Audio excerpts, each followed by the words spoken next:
കീരമ്പാറ പഞ്ചായത്തിന്റെ പുന്നേക്കാട് മേഖലയിൽ കാട്ടാനകൾ കൃഷികൾ നശിപ്പിച്ചു. വിവരം വനംവകുപ്പിനെ അറിയിച്ചിട്ടും നടപടിയുണ്ടായില്ലെന്ന നാട്ടുകാരുടെ പരാതി.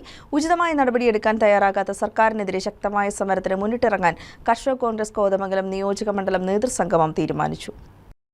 വന്യമൃഗശല്യത്തിനെതിരെ യാതൊരു നടപടികളും കൈക്കൊള്ളാത്ത സർക്കാരിനെതിരെ ശക്തമായ സമരത്തിന് മുന്നിട്ടിറങ്ങാൻ കർഷക കോൺഗ്രസ് കോതമംഗലം നിയോജകമണ്ഡലം നേതൃസംഗമം തീരുമാനിച്ചു. കഴിഞ്ഞ ദിവസം പുന്നേക്കാട് കളപ്പാറ ജനവാസ മേഖലയിലെത്തിയ 2 കാട്ടാനകൾ നിരവധി കൃഷികൾ നശിപ്പിക്കുകയും ചെയ്തു. പുത്തേത്ത് ഏലിയാസ്, കൗങ്ങുംപിള്ളി എൽദോസ്, കക്കാട്ടുകുടി മോളി തോമസ്, പ്ലാങ്കുടി സജി, പനിച്ചിക്കുടി ജോബി എന്നിവർ ഓണം വിപണി ലക്ഷ്യമിട്ട് നടത്തിയ കൃഷികളും തെങ്ങ്, കവുങ്ങ് എന്നിവയുമാണ് നശിപ്പിച്ചത്. ഈ മേഖലയിലെ കർഷകർ നിരന്തരം സമരമുഖത്താണ്. കാട്ടാനകൾ ഇറങ്ങിയ വിവരം വനംവകുപ്പിനെ അറിയിച്ചിട്ടും ഉദ്യോഗസ്ഥരോ RRTയോ തിരിഞ്ഞു നോക്കിയില്ല എന്ന് ആക്ഷേപവും ഉയരുന്നു. ദിവസക്കൂലിക്കാരായ 2 ഫോറസ്റ്റ് വാച്ചർമാരാണ് എത്തിയത്. നാട്ടുകാരും വാച്ചർമാരും നടത്തിയ ശ്രമത്തിനൊടുവിൽ രാവിലെയാണ് കൊമ്പന്മാർ തൊട്ടടുത്ത കാട്ടിലേക്ക് ഉൾവലിഞ്ഞത്. കർഷക കോൺഗ്രസ് സംസ്ഥാന ജനറൽ സെക്രട്ടറി PC ജോർജ് നേതൃസംഗമം ഉദ്ഘാടനം ചെയ്തു. നിയോജകമണ്ഡലം പ്രസിഡന്റ് ജെയിംസ് കോറമ്പൽ അധ്യക്ഷത വഹിച്ചു. KE Kasim, PM Siddique, MC Ayyappan, Raju Pallithazhath, MP Esthappanos, Roy Mullamangalath, John Nadukani, Joy Kocheri, Mathachan വെളിയത്ത്,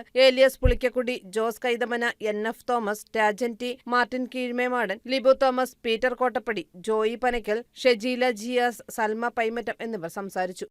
ന്യൂസ് ഡെസ്ക് KCV ന്യൂസ്.